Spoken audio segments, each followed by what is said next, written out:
John 16:33. In this world you will have tribulations, but be of good cheer. I have overcome the world. Welcome to the third video of my series. This one is on abusive parenting. Some quick facts. Every 10 seconds, a child abuse report is made. It is present in different types of economic, ethnic, cultural, and religious levels and all levels of education. Physical, sexual, and emotional abuses, as well as neglect, are all types of child abuse. What brings them together is the effect they have on the child. To keep it anonymous, we're going to call our friend who has gone through abusive parenting, Brianna. Brianna, for most of her childhood, grew up with just her mother, who both physically and emotionally abused her. Physically, she managed not to bruise Brianna enough to where there wasn't much evidence to anyone outside. Emotionally, Brianna writes, I very much agree with the saying that goes, the way we talk to our children becomes their inner voice, by Peggy O'Mara.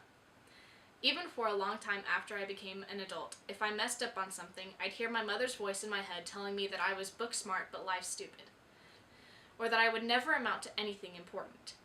At the time, I was not a Christian, but God put many good people around me to let me know that I did have value, and that I could do great things. These people, friends, parents of friends, teachers, etc., all helped keep me at a level of self-esteem that I didn't do anything permanently self-harming, although I did think about it many times. Somehow, he gave me an optimistic spirit through it all, that if I could make it through that, there had to be a better life ahead of me when I was grown up. Brianna makes a point here that I think is really important. If you're watching this video because you know someone who has an abusive parent or parents, then know what she says about the people who are around her. The friends and family around Brianna helped uplift her, and thus kept her from doing anything self-harming. Being there for someone and lifting them up in their time of need is really important. Brianna continues, I questioned God a lot. I was angry that he would allow my mother to treat me that way, and that no one really stepped in to intervene. During the worst times, I convinced myself that he didn't exist, or else he must not love me very much, because why would he allow all of that to happen to me? One time I said to a friend, if my own mother finds me so unlovable, I must really be that worthless. And I thought God must feel the same way. I just want to note that if you're feeling this way or have a friend who feels this way, please know that God does love you, and he always has a plan for you. To him, you're not worthless. Brianna goes on to say that she did try to get some help, and that once she had a social worker working with her family, but found out afterwards that she was telling her mother the things Brianna told her, which made matters worse. After that, she didn't trust people very much. There were family and family friends who understood what was going on, and they tried to build her up emotionally, but they didn't really know what steps to take in order to get her out of the situation, so it continued until she was able to move out. Know this, if you're helping someone who's being abused, remain calm. Don't deny what they're saying, and don't interrogate them. Reassure them, and remember, safety first.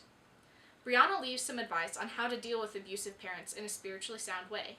She says to have an adult who is your safe place, so you have somewhere to go if you need it.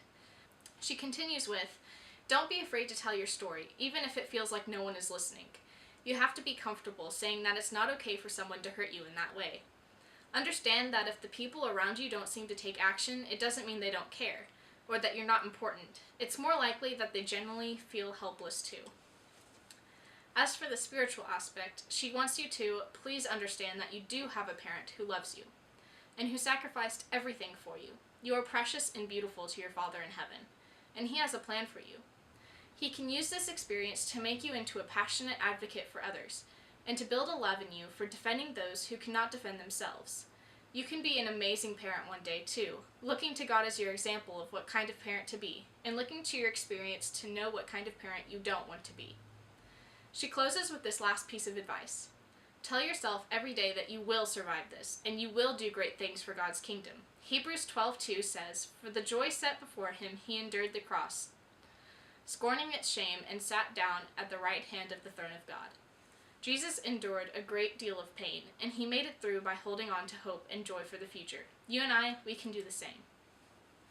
If you know of someone or think someone might be being abused, I encourage you to contact your local CPS agency, or if they are in immediate danger, call the police. It may seem like you're creating a mess by doing that, but if it keeps the person from being hurt, it's so worth it. Reporting can be anonymous, and you won't necessarily be breaking up someone's home life if you call. Anger management classes and other things may be given to the parents to help stop the abuse. I hope this video has helped shine a ray of light to those of you who live in a world of darkness. God bless.